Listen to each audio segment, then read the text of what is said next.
MPSC मार्फत घेण्यात येणाऱ्या इन्कम टॅक्स डिपार्टमेंट 2025चा हा पेपर आहे.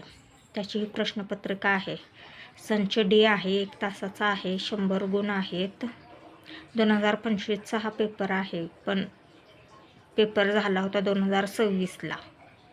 त्याची ही प्रश्नपत्रिका आहे. इन्कम टॅक्स डिपार्टमेंट या पेपरमधील पहिला प्रश्न आहे, प्रार्थना समाजाच्या वतीने खालीलपैकी कोणती सामाजिक कामे केली होती? आणि त्याचं उत्तर मी लाल पेनाने टिकमार्क केलेलं आहे, ते आहे. प्रश्न क्रमांक 2.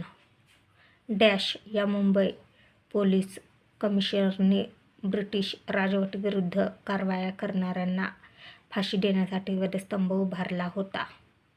आणि त्याचं उत्तर आहे चार्ल्स फ्रोजेंट. टिकमार्क केलेला आहे लाल पेनानेच. क्रमांक 3.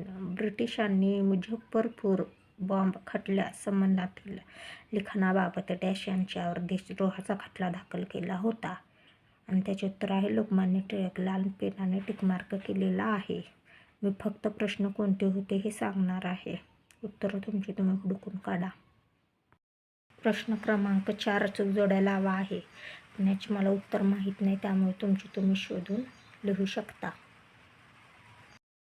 प्रश्न 5. खालीलपैकी कोणत्या नेत्यांनी आयटक या कामगार संघटनेचे अध्यक्षपद भूषवले नाही? तर त्याचे उत्तर आहे बी.टी. रणदिवे. टिकमार्क केलेला आहे. प्रश्न 6. राजश्री छत्रपती शाहू महाराजांसंदर्भात खालीलपैकी कोणती विधाने बरोबर आहेत? त्याचं उत्तर आहे 4 नंबरचं. टिकमार्क केलेला आहे. प्रश्न क्रमांक 7. 1857च्या उठावानंतर बंगालमध्ये नील उत्पादनात शेतकऱ्यांना मळेवाल्याविरुद्ध उठावात यश मिळण्याचे कारण कोणते? आणि त्याचं उत्तर आहे 2. फक्त ए, बी आणि डी हे उत्तर आहे, त्याला टिकमार्क केलेला आहे. प्रश्न क्रमांक 8. जोड्या जुळवा. ह्याचं मला माहीत नाही आणि मी फक्त प्रश्नपत्रिकेचे स्वरूप दाखवत आहे, त्यामुळे उत्तरे तुमची तुम्ही लिहू शकता. हे मी दिलेल्या पेपरचे आहेत.